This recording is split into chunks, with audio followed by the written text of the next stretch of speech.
Bismillahirrahmanirrahim. Assalamualaikum warahmatullahi wabarakatuh. Oke kawan-kawan, kembali lagi di channel Pengusaha Muda. Oke, kali ini saya akan memberikan wawasan kepada teman-teman. Judulnya pemula wajib tahu kesalahan fatal yang tidak boleh dilakukan budidaya gurami sistem bioflok. Yang tidak boleh dilakukan dalam budidaya gurami sistem bioflok adalah inilah yang sering dilakukan pemula. Yang pertama, bibit ikan yang buruk. Bibit ikan ini kalau kita beli yang dapat yang buruk, bibit ikan ini akan mudah mati dan gampang terserang penyakit. Nah, ini salah satu kesalahan bagi pemula. Kalau bisa kita beli bibit yang betul-betul memang ada CP-nya atau yang sudah tersertifikasi lah untuk kualitas bibitnya kawan-kawan ya.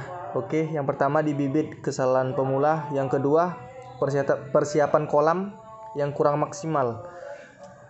Persiapan yang kurang maksimal itu karena tidak melakukan fermentasi di wadah sistem bioflok kawan-kawan ya. Yang kedua itu persiapan kolam yang kurang maksimal. Jadi kita segala sesuatunya itu sebelum kita masuk bibit harus kita persiapkan dulu untuk kolamnya. Kita persiapkan dulu untuk airnya. Kita aplikasikan dulu apa-apa saja yang perlu kita aplikasikan ya kawan-kawan ya. Oke, yang ketiga, tidak melakukan adaptasi sebelum bibit ditebar. Ini kesalahan pemula. Langsung aja kadang gitu bibit datang langsung tebar, itu kesalahan fatal. Kita harus melakukan adaptasi sebelum bibit ditebar. Ya, biasanya kita taruh dulu bibit yang masih dalam bungkus plastik tadi, kita taruh dulu, kita adaptasikan dulu ke air yang baru. Jangan dibuka dulu bungkus plastiknya. Biarkan dulu selama 30 menit. Jadi dia bisa beradaptasi di air yang baru. Kalau yang keempat, kesalahan yang keempat bagi pemula, memberi makan saat hujan.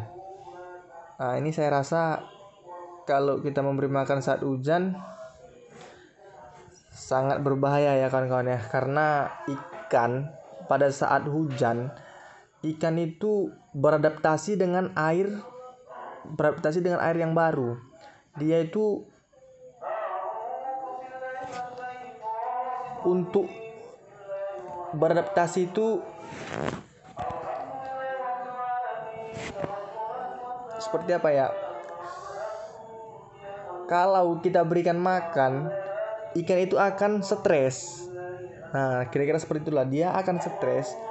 Makanya kalau setelah hujan itu kita tidak boleh memberikan makan, karena ikan itu fokus untuk beradaptasi dirinya di dalam air itu. Karena ada air hujan kan, dan zat asamnya sangat tinggi. Jadi dia beradaptasi dengan air yang baru. Jadi jangan coba-coba kita kasih makan. Ini kesalahan fatal yang keempat bagi pemula. Kalau untuk yang kelima, ini sangat-sangat fatal nih kan ya. Kita memberikan pakan tanpa difermentasi. Ini kesalahan fatal bagi pemula. Kita memberikan makan tanpa kita fermentasi, itu pakan pabrikan itu keras, sangat-sangat keras. Kalau kita berikan langsung ke ikan, dia akan ngembang di dalam perut ikan. Jadi ikan ini kan makan, dirasa dia belum kenyang, padahal setelah dimakan rupanya pakan ini ngembang di perutnya. Jadi terjadilah pembengkakan, atau kalau kita bilang, kalau yang saya pelajari ya, dia sisiknya pecah.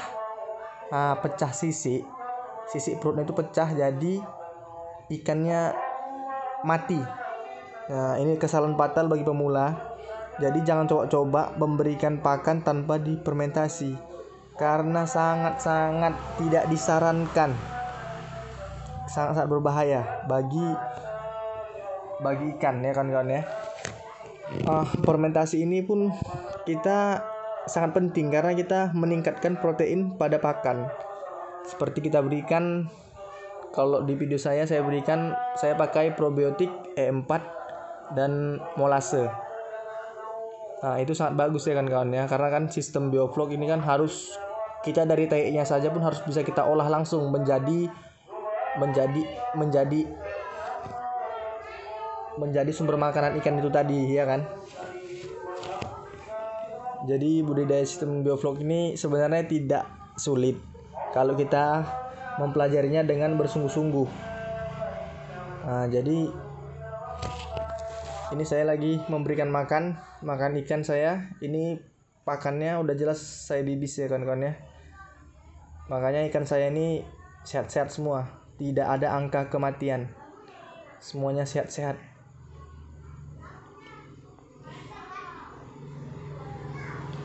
Oke kawan-kawan, mungkin itu aja lah penjelasan dari saya. Saya memberikan tips pemula wajib tahu kesalahan fatal yang tidak boleh dilakukan dalam budidaya gurami sistem bioflok. Itulah kesalahan tadi. Yang pertama, kita kesalahan bibit yang buruk. Yang kedua, persiapan kolam yang kurang maksimal, persiapan kolam ya kawan-kawan ya. Yang ketiga, tidak melakukan adaptasi sebelum bibit ditebar. Nah, itu pun sangat fatal. Dan yang keempat, memberi pakan saat hujan. Itu nggak boleh kan kawan ya. Dan yang kelima, pemberian pakan tanpa difermentasi. Nah, kelima ini yang tidak boleh dilakukan bagi pemula. Karena saya saja yang sudah berkecimpung di budidaya gurami ini, saya tidak berani kalau melakukan kesalahan fatal yang kelima ini. Nah, jadi untuk kawan-kawan yang baru terjun ke dunia gurami bioflok, jangan coba-coba dilakukan ya kawan-kawan ya. Oke, mungkin ini aja video yang dapat saya sampaikan. Mudah-mudahan menginspirasi kawan-kawan, dapat termotivasi dengan video-video dari saya, pengusaha muda. Oke, salam sukses dari saya, pengusaha muda. Assalamualaikum warahmatullahi wabarakatuh.